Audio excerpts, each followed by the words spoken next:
Hello guys, नमस्कार। SP sir classes में आपका हार्दिक स्वागत है।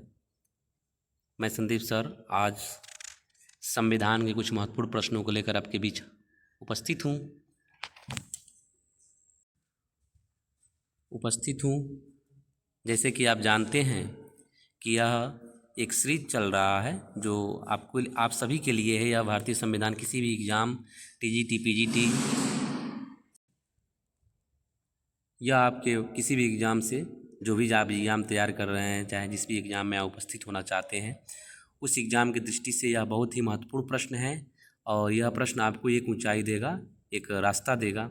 अभी तक आप मेरे चैनल पर नए हैं और पहली बार वीडियो देख रहे हैं तो एक बार चैनल को सब्सक्राइब जरूर करें और बेल आइकन को जरूर दबाएं कि आपको प्रतिदिन इस तरह का नोटिफिकेशन मिलता रहे और आपको प्रश्नों का श्रृंखला जारी रहे। चलते हैं आप प्रश्न पे। आइए चलते हैं पहले प्रश्न पे। आज का जो पहला प्रश्न है हमारा, पहला प्रश्न ये है कि भारत के संविधान को मान्यता कौन देता है? मान्यता देता है भारत का संविधान मान्यता देता है, किस चीज़ की मान्यता देता है? तो सबसे पहले देखें, केवल क्या धार्मिक मान्यता देता है? क्या धार्मिक मान्यता देता है? केवल भाषाई अल्पसंख्यक मान्यता देता है? क्या धार्मिक और भाषाई अल्पसंख्यक मान्यता देता है, या धार्मिक भाषाई निर्जातीय अल्पसंख्यक मान्यता देता है? तो जो संविधान है हमारा ना, वह धार्मिक और अल्पसंख्यक की मान्यता देता है। धार्मिक अल्पसंख्यक की मान्यता देता है। ऑप्शन नंबर आपका सी सही हो जाएगा। आइए आज के सीरीज में 10 प्रश्न हैं। आपको अच्छा लगेगा तो श्रृंखला आगे बढ़ती ही जाएगी, प्रश्नों का श्रृंखला और भी बड़ा हो जाएगा।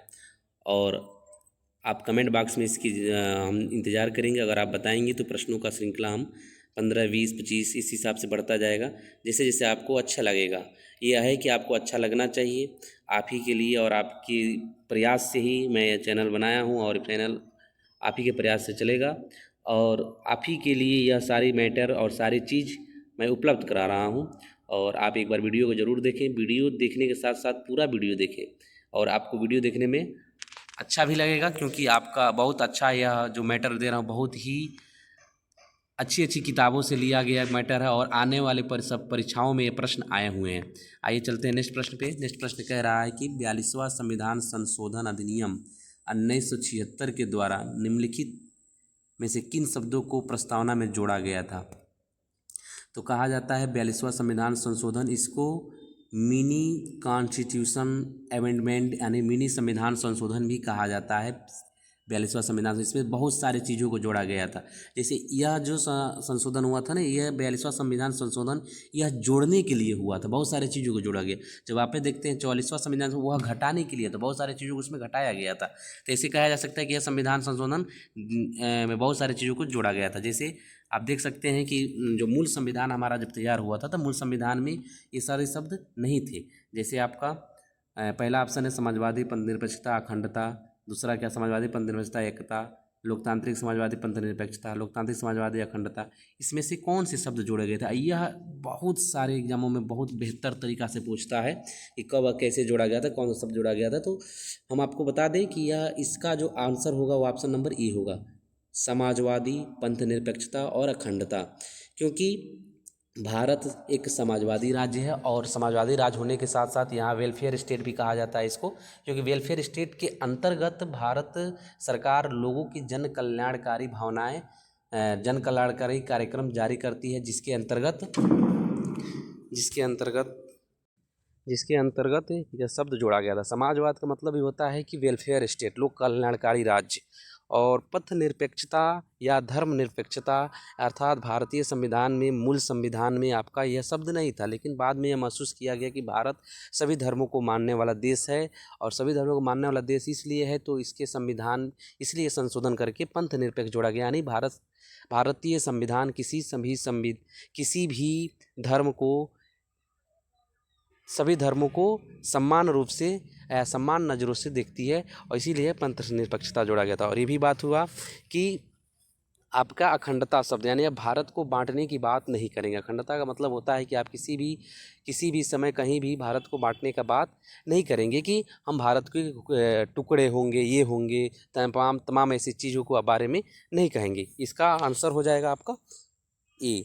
ये आपके हम शब्दों का क्या कर, प्रश्नों का हम पोस्टमार्टम कर रहे हैं। इससे आपको ज्ञान में वृद्धि और आपके अंदर जो जानकारियाँ वो इकट्ठा होगी, आप इसको नोट्स भी कर सकते हैं। ठीक है, आइए चलते हैं नेक्स्ट प्रश्न पे।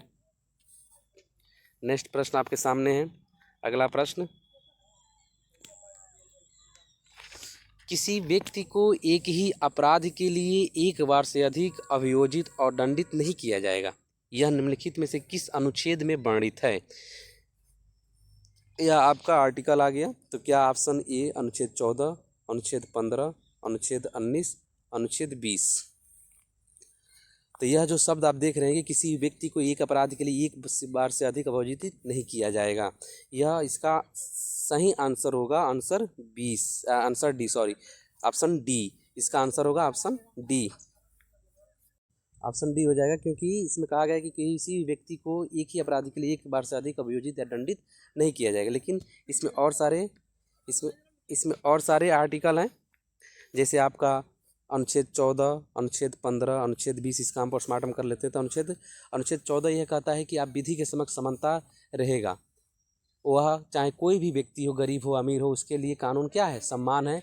यह आर्टिकल आपको यह स्वतंत्रता देता है। यह आपके मौलिक अधिकार, जो मौलिक अधिकार आपका है वह अमेरिका के संविधान से लिया गया है, जैसा कि आप जानते हैं।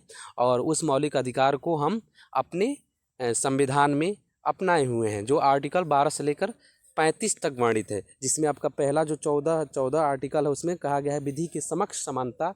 अर्थात विधि के समक्ष समानता का तात्पर्य हुआ कि कोई भारत का कोई भी नागरिक जो यहाँ जन्म ले लिया उसके लिए कानून क्या है? सम्मान है। ठीक है, इसी प्रकार से आपके अनुच्छेद 15 कहता है कि जाति धर्म लिंग मूल वंश निवास स्थान के आधार पर किसी भी व्यक्ति के साथ भेदभाव नहीं किया जाएगा। किसी व्यक्ति के साथ भेदभाव नहीं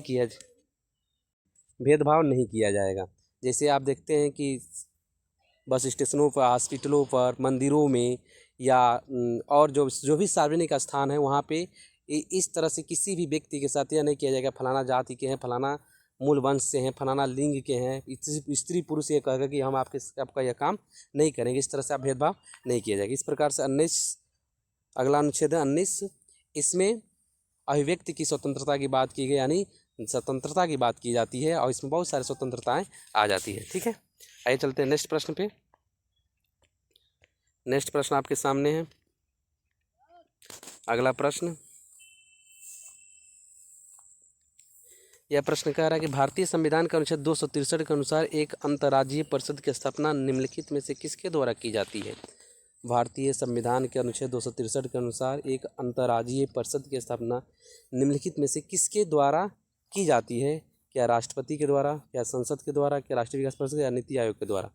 तो इसमें इसके संगठन करने का अधिकार और सिर्फ राष्ट्रपति को है। 263 के अनुच्छेद 263 के अंतर्गत अंतर्राज्यीय परिषद की स्थापना। अंतर्राज्यीय परिषद वह परिषद होता है जिसके अंतर्गत राज्य और राज्यों के बीच जो विवाद उत्पन्न होता है उसके निपटारे के लिए इस परिषद की स्थापना की जाती है और इसका स्थापना राष्ट्रपति करता है। लेकिन इसके अध्यक्ष प्रधानमंत्री होते हैं, यह ध्यान जरूर दीजिएगा। इसके अध्यक्ष कौन होते हैं? प्रधानमंत्री होते हैं, लेकिन गठन राष्ट्रपति करता है। ठीक है, आइए चलते हैं नेक्स्ट प्रश्न पे।